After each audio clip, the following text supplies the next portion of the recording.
स्त्री का तलाकशुदा होना अभिशाप क्यों? आहूजा परिवार की लाडली बेटी रावी की शादी सिंह परिवार के बेटे विनीत से हो रही है। दोनों परिवार बहुत ही सभ्य और विनम्र है। आज मेहंदी और लेडीज संगीत का कार्यक्रम है। मिसेज आहूजा सभी मेहमानों का गर्मजोशी और खुशी से स्वागत कर रही हैं। तभी वहां पर कामनी जी आती हैं और आते हुए मिसेज आहूजा से कहती हैं, क्या मिसेज आहूजा, आपने अपनी बेटी के लिए लड़का पसंद भी कर लिया और हमको बताया भी नहीं कौन है और कैसा है? सब ठीक से पता कर लिया है ना?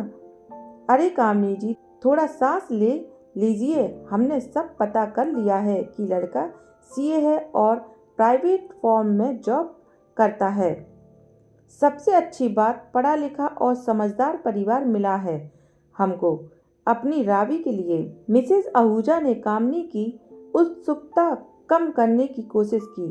ठीक है, जब आपको सही लग रहा है तो मैं क्या बोल सकती हूँ। वैसे हमने भी आपको बहुत अच्छे अच्छे और अमीर घराने के रिश्ते बताए थे, पता नहीं क्यों आपको ठीक नहीं लगा।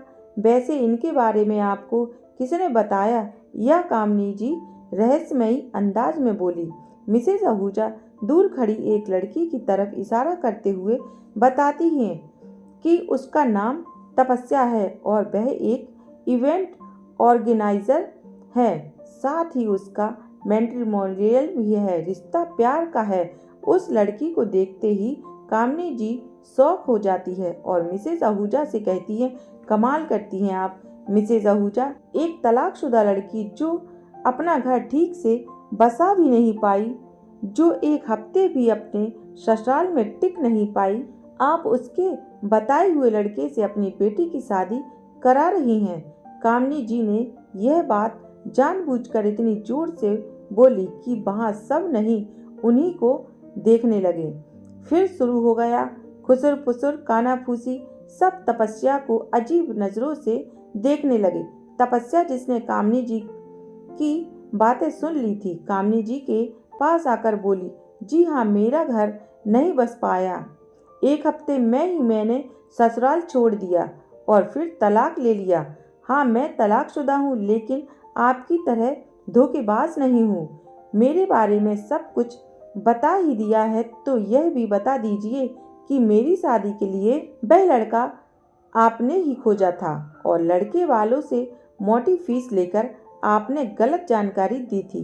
तपस्या की बातें सुनकर मिसेज आहूजा ने तपस्या से पूरी बात बताने को कहा। तपस्या ने अपनी जिंदगी का सबसे कटु सत्य सबको बताना शुरू किया। आपके जैसे ही सुखद अरमानों के साथ मेरे मम्मी पापा मेरी शादी के लिए कामनी जी के पास गए थे।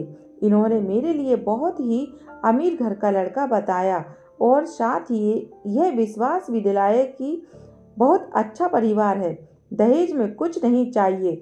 यह भी कहा कि लड़का बहुत ही अच्छा है और कोई भी दोष या बुराई नहीं है। मुझे ससुराल में कोई भी तकलीफ नहीं होगी। इनके दिखाए झूठे विश्वास पर मेरे मम्मी पापा ने विश्वास कर लिया और उन्होंने लड़के और उसके घर वालों के बारे में कोई भी छानबीन नहीं की। तभी कामनी जी बीच में बोल पड़ती हैं, ये तो बिना दहेज की शादी कराई, यहाँ तक कि शादी का खर्चा भी लड़के वालों ने ही किया। और क्या चाहिए आजकल लड़की वालों को। अच्छा, मैं चलती हूँ, मुझे कुछ काम याद आ गया। अरे अभी कहाँ आप चली हैं? जब आपने तपस्या पर सब के सामने इल्जाम लगा ही दिया है तो हमको भी पता चले कि आप सच्ची है या तपस्या। मिसेस आहूजा ने कामनी जी का हाथ पकड़कर वहीं बैठा दिया। तपस्या, तुम अपनी बात पूरी करो। मिसेस आहूजा ने तपस्या से कहा, शादी के एक हफ्ते तक कभी रस्मों के नाम पर या शुभ मुहूर्त का बहाना बनाकर मेरे ससुराल वाले मुझे मेरे पति गौरव से दूर ही रख रहे थे, या यूं कहूँ कि वह खुद मुझसे दूर रह रहा था। और भी न जाने कितने दिनों तक यह सब चलता अगर मैंने उस रात को अपनी सास और ननद की बातें न सुन ली होती। दोनों गौरव ही को समझा रही थी कि एक बार तपस्या के कमरे में चले जाओ, कब तक हम बहाना बनाते रहेंगे? तुम्हें अपने खानदान की इज्जत का ख्याल भी है? लोगों को अगर पता चल गया तो हम सबकी इज्जत खराब हो जाएगी। अगर आपने अपनी जान देने की कसम न दी होती तो मैं यह शादी कभी नहीं करता। आप लोगों की मुसीबत है, आप समझो। आपको अपने खानदान की इज्जत बचाने के लिए एक बहू चाहिए थी, वह आ गई है और अब आप मुझे नहीं रोक सकती। गौरव अपनी माँ और बहन से कह रहा था, तभी मुझे वहाँ देखकर सब चौंक जाते हैं। मेरे बहुत जोर देने पर और पुलिस की धमकी देने पर उन्होंने मुझे जो सच बताया उसे सुनकर मेरे दिमाग की नसें फटने लगी। वह गौरव ये था। कामनी जी की उस परिवार से बहुत गहरी दोस्ती थी। सोसाइटी में उनकी साख बनाए रखने के लिए कामनी जी ने ही उन्हें यह सुझाव दिया था कि गौरव शादी कर दे। इसके बदले में बहुत मोटी रकम ली थी। गौरव का सच जानने के बाद उन लोगों ने बहुत कोशिश की कि मैं घर छोड़कर ना जाऊं और ना ही उनका यह सच किसी को बताऊं। इसके लिए मुझे पैसों का लालच दिया गया, डराया धमकाया भी गया। तलाक मिलने तक ना जाने कितने मानसिक तनाव से गुजरी। अपने आप को फिर से समेट कर अपनी राह खुद बनाने उठ खड़ी हुई। लेकिन कामनी जी जैसे लोग, जिन्हें सच्चाई पता होते हुए भी लड़की को ही कटघरे में खड़ा करने में बहुत मजा आता है। बड़े घर की एक 100 पीस बहू बनकर वहाँ घुट घुट कर जीने से अच्छा मैंने तलाकशुदा होना मंजूर किया। तो मैंने गलत क्या किया? तपस्या की। आप बीती सुनकर सभी कामनी जी को गुस्से से देखती हैं। मिसेज आहूजा कामनी जी से कहती हैं, कामनी जी आप अपनी सफाई में कुछ कहना चाहें तो कह सकती हैं, लेकिन सच ही बोलिएगा। कामनी जी वहाँ से चुपचाप चले जाने में ही अपना भला समझती हैं और सिर झुकाकर चली जाती हैं। मिसेज आहूजा तपस्या के सिर पर हाथ रखते हुए प्यार से कहती हैं, वो सही किया तुमने।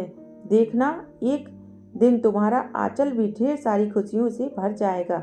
आज तुम्हारी आप बीती सुनकर एक गाना याद आ रहा है। कुछ तो लोग कहेंगे, लोगों का काम है कहना, छोड़ो बेकार की बातों में कहीं बात न जाए रहना।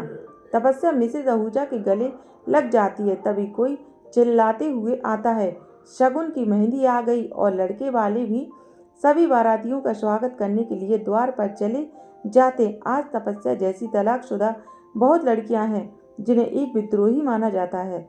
ऐसी स्त्री जो खुद के लिए खड़ी हुई, जिसने समझौता या एडजस्ट नहीं किया या हार नहीं मानी। वीडियो को पूरा देखने के लिए बहुत बहुत धन्यवाद। अगर मेरी कहानी अच्छी लगी तो मेरे चैनल को सब्सक्राइब करें